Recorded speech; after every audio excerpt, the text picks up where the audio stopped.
days after protests turned deadly. Racism is evil. President Trump calls out neo-Nazis and the KKK. Those who cause violence in its name are criminals and thugs. An accused killer now held without bond. It was important to her to speak up for people. As loved ones mourn, team coverage on the violence in Virginia. President Trump saying the words today millions of Americans were waiting to hear. But critics say it's too little and 2 days late. Our Washington, D.C. Bureau Chief Ross Palumbo, the one and only South Florida reporter based in our nation's capital. He begins our live team coverage from the White House. Ross. Well, Lauren Calvin, critics are saying it's 48 hours too late. And take a look at this. Live pictures in front of the White House right now where hundreds upon hundreds of protesters are assembling, saying that the president did not call out these white supremacist groups early enough.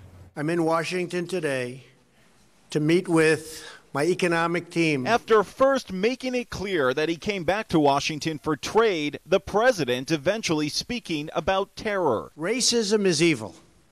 And those who cause violence in its name are criminals and thugs, including the KKK, neo-Nazis, white supremacists, and other hate groups that are repugnant to everything we hold dear as Americans. The president's comments coming days after the death and hate and violence captured on camera in Charlottesville, Virginia.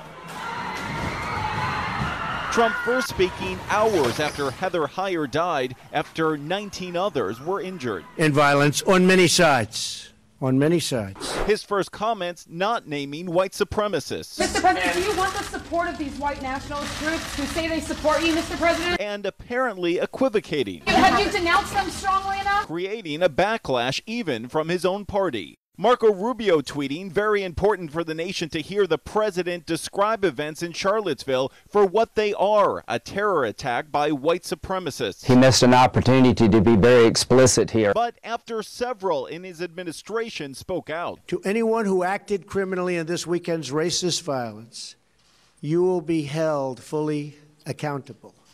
Justice will be delivered. But tonight, questions remain. Mr. President, can you explain why you did not condemn those hate groups by name over the weekend? They've been condemned. They have been condemned. Well, the president not answering any more questions beyond that. Lori and Calvin, again, there are hundreds upon hundreds of protesters right now in front of the White House. The president is set to leave in about an hour to head back to New York. And when he gets to Trump Tower, there are hundreds more protesters waiting there right now for him along Fifth Avenue.